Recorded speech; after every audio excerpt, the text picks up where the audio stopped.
Live.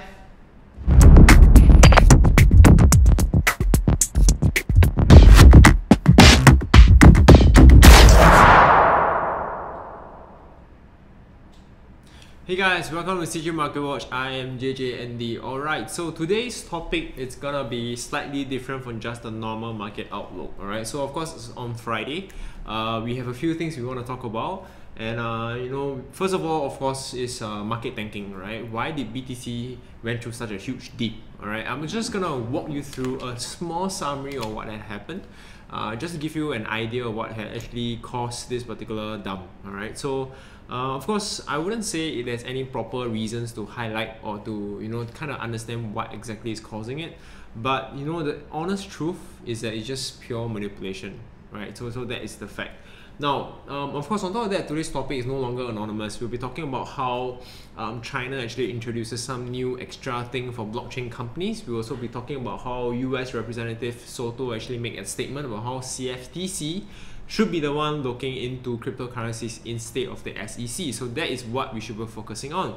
And finally, we're going to talk about Jerome Powell, which is the Fed's chairman's statement, all right, about US debt.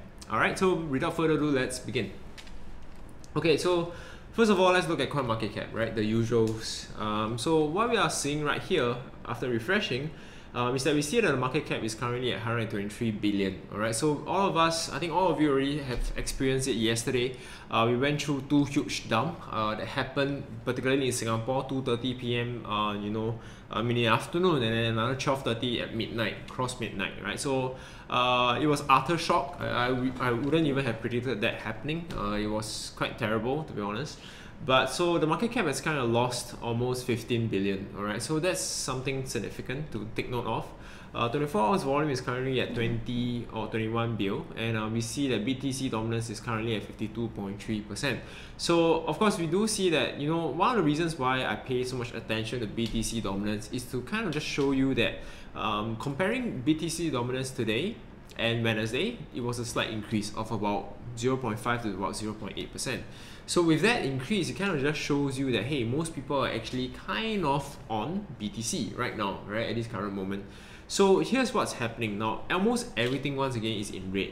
Now Ripple has also surpassed Ethereum once again. So this competition is so stiff, right? Once every few weeks, they just kind of fight over that position, and then maybe a few weeks later, you see Ethereum climbing back again to the second position, right? What's new?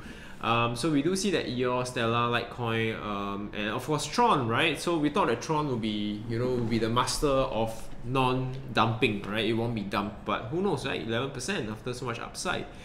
We do see Tether going up, which is very normal when it comes to a market like that. USDC as well. Zcash is enjoying some small pumps with no apparent reason. True US dollar going up as well. Okay, so it's the same old Paxos going up as well. Now, in general, when you look at the market, it's either usually all red or it's all green, right? It's always 90% or 95% red or 95% green. That's just how the market functions. And it's sad, right? Because almost every week, all right, you may have a bullish, wind blowing, and then it's all good. And then suddenly on a Friday or Thursday, when it suddenly hits you, like a wrecking ball, and then suddenly everything goes crashing again. So this is cryptocurrency, guys. This is the volatility that we have to sit on. Okay, so let's go to the news quickly today. All right. So first news I want to talk about is on Cointelegraph. It's about China introducing new anti-anonymity regulations for blockchain-related companies. Okay, so basically what it meant is that now blockchain companies in China will have to register with the China authorities. Okay, so if you fail to comply with this regulation, you might face penalties, you might face fines as well. And one of the reasons why they want you to do so is so that they have jurisdiction over your company and over how information is being communicated. All right, so if you can see that, let me see, where is it? Yeah, so they'll be obliged to register their name, domain, server addresses, and they will oversee content and censor information that is prohibited under current Chinese law. Right? So it basically means, once again, China wants to control almost everything, right? So even now, they have placed firewalls. People in China, in order for them to use certain exchanges all around the world, they have to use VPN to access, they have to breach the firewall, things like that. And that's happening, right? So in fact, if you guys do remember, if you have been in the space for a while, you remember that there was a period of time when, because of how China actually banned cryptocurrencies, that caused a huge dump in the market. And so that is the issue, right? But basically what it has done is, we have also banned on ICOs as well. Okay, so then the question is, there is basically no more anonymous. You cannot be anonymous anymore. You have to expose your character. You have to expose your secret identity, whatever.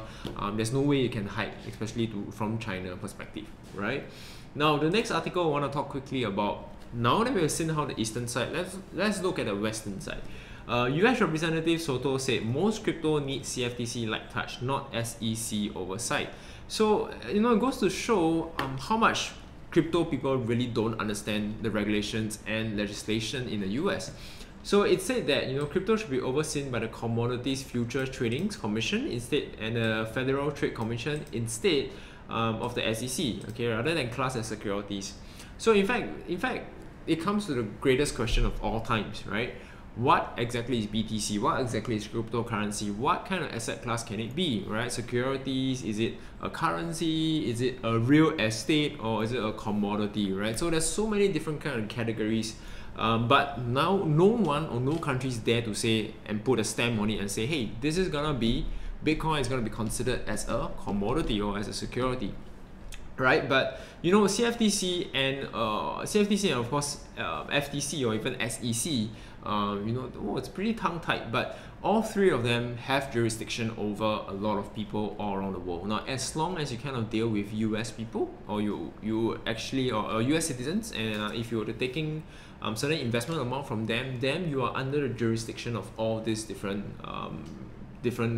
departments in that sense, right? So this is just one quick news about what the Western should be, right? We should be looking at what CFTC is doing and FTC, then rather looking at SEC's doing, okay?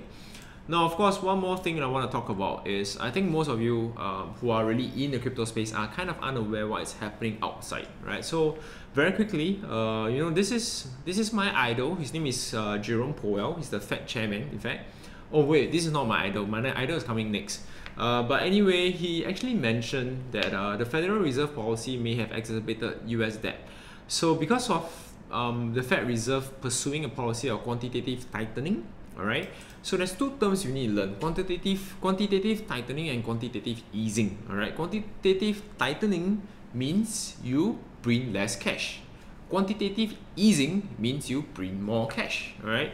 So in that sense, you introduce more interest in that sense, okay? More interest rate to the economy, to control inflation, all right? So that's what they've been doing. They have been taking money out of the US to put it in their reserves or so, and therefore less circulation in the economy, and therefore US dollars will go up in that sense, all right? So because of that, in that sense, we have actually caused almost a 21, if I'm not wrong, okay, a 21.9 trillion debt, okay? In fact, last year's annual US deficit reached a high of over 1 trillion. So what he's trying to say right now is that the short-term targets or the short-term policy making, it's gonna be very difficult to kind of resolve the long-term issues, right? So the 21.9 trillion debt was, ever since the subprime crisis all the way till now, it has been building up regularly in that sense. That's the only thing that you shouldn't be building, debt. But the government is gaining a lot of debt, all right? And because of that, Powell did mention that it's going to be a challenge because the short-term policies will not be able to eradicate the long-term debt issue, and that could eventually lead to recession, okay? That will eventually lead to a huge outbreak of something, all right? And so, of course, because of this message that he did, most of the different asset classes in the US weren't doing that well, because he is kind of, in the normal economic terms, we have hawkish and dovish.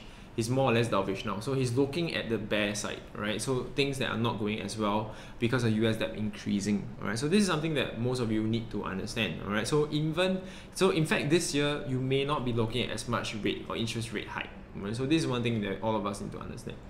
Now on my next news, which is just for fun, it's a HODL news, right?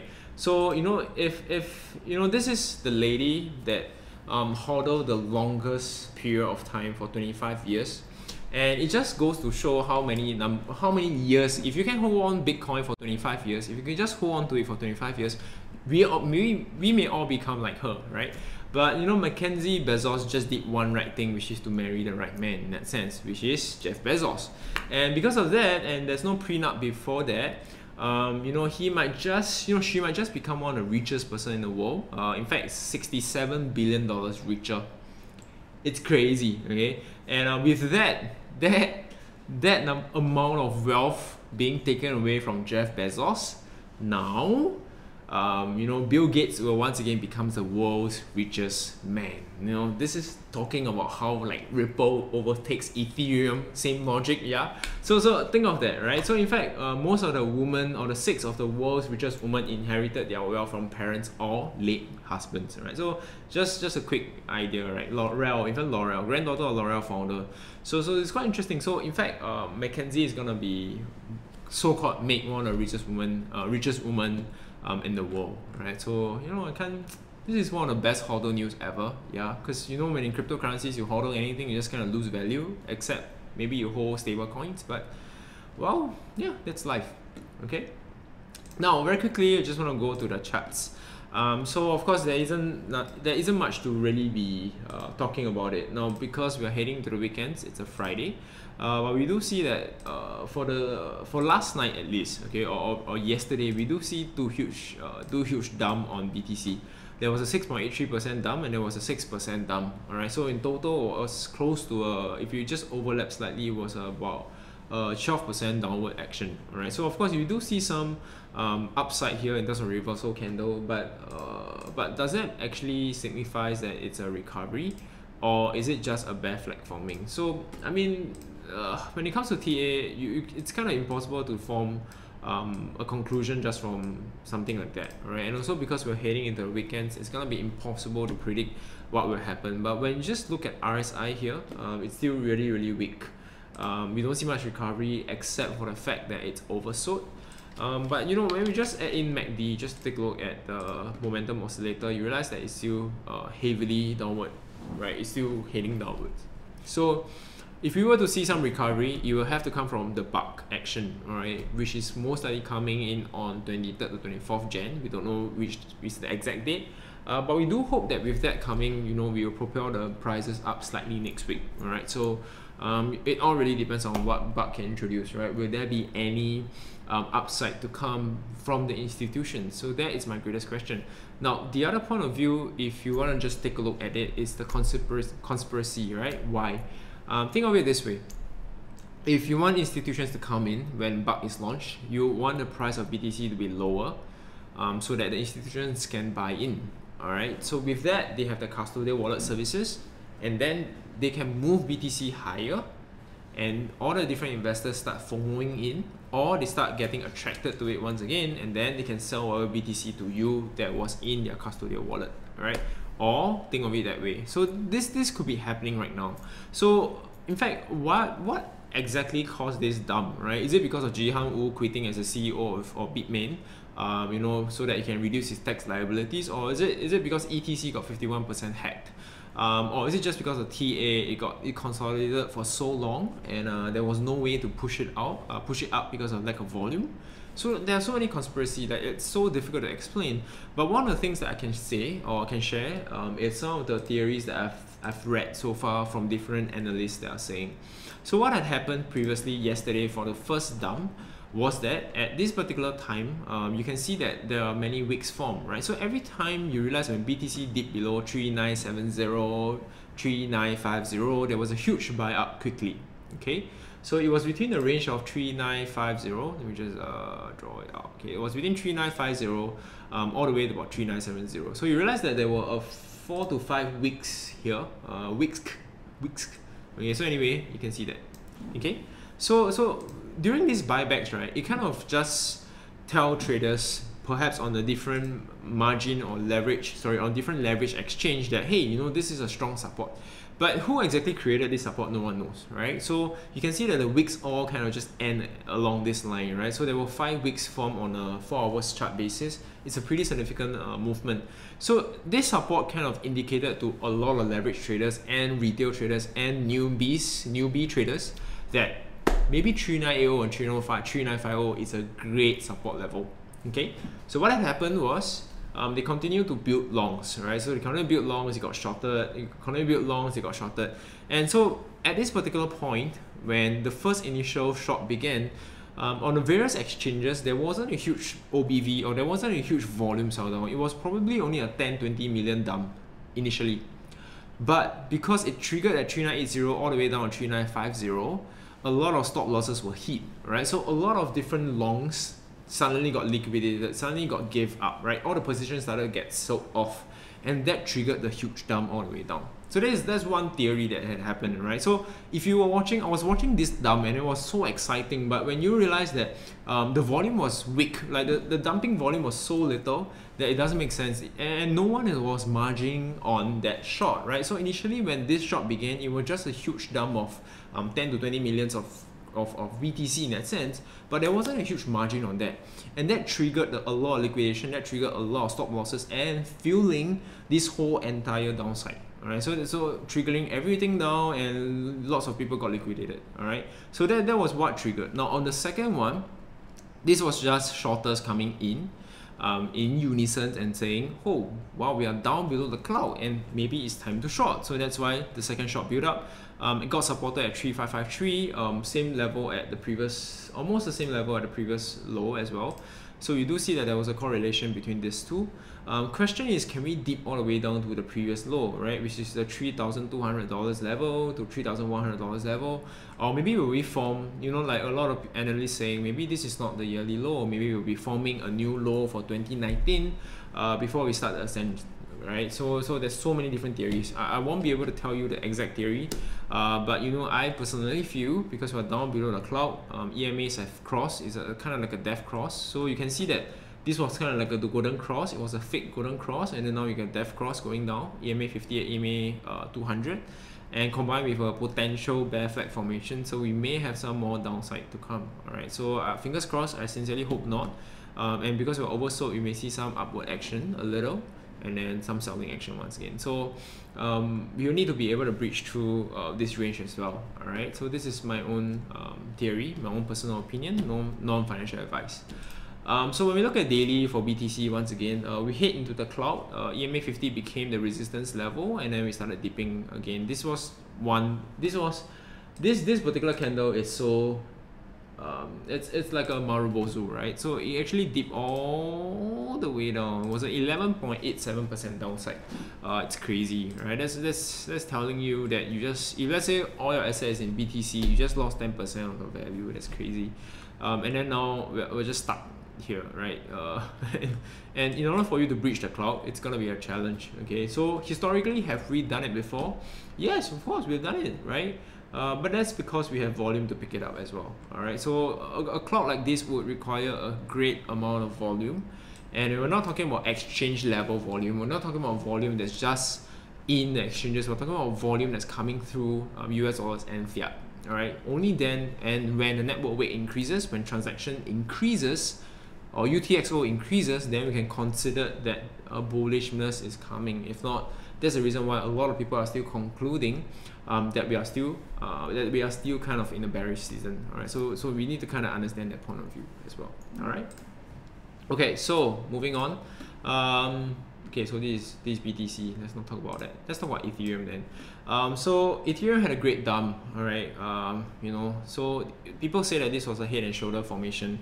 And we did dump crazily, and the one thing that I think Ryan was mentioning was also because this whole upside action of close to 80% upside was due to the pricing in of Classic Vision and also I can't pronounce it, but anyway, it's a software upgrade of Ethereum that's going to be happening right on the 16th January.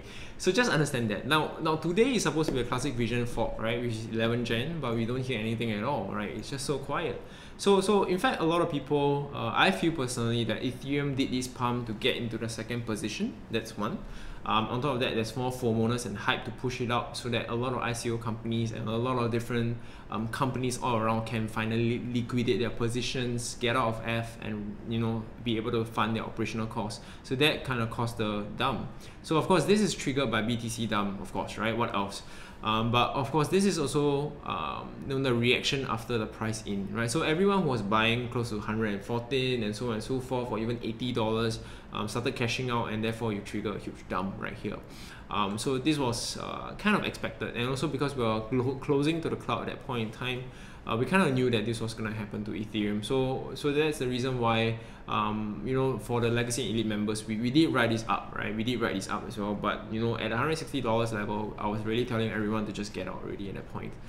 So it was really pointless to hang on to Ethereum, because the software upgrade, everything else, you're not getting new tokens, you just kind of having a software upgrade, right? So that to a lot of different traders doesn't mean much, right? So only to the developers and software people, they will think that, hey, this is a significant upgrade. Staking or mining rewards changes to the miners, it changes as well. But to hype plays, to traders, it doesn't mean much. All right.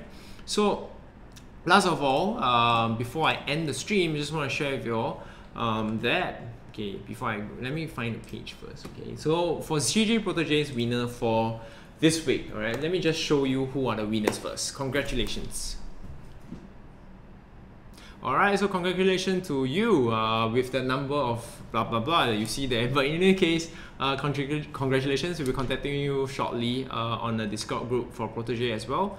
So do take note of that. So in any case, just to showcase or just to explain to you how they are the winners, they are one of the top weekly volume on Huobi exchange at least. Okay, and this particular person, his volume is quite significant. I won't mention how much, but it's quite significant, right? And he's the weekly winner for this week, and congratulations to you. And last of all, I just want to give you all a quick update on our schedule as well. All right, so with regards to CG Market Watch that you have been watching on every Monday, Wednesday, and Friday, there will be a slight change of schedule. We will be changing CG Market Watch to only be on Friday from next week onwards. It will be a more comprehensive analysis, just like what I've just done. We'll combine, of course, news, the weekly movement of BTC, different tokens, and as well as more updates from Protégé group as well. And of course, there'll be more contents coming up next week, so we will be announcing it in our groups as well. So just stay tuned for more updates, and safe investing, stay invested, and have a great weekend, guys. For more crypto-related content, check out our website now.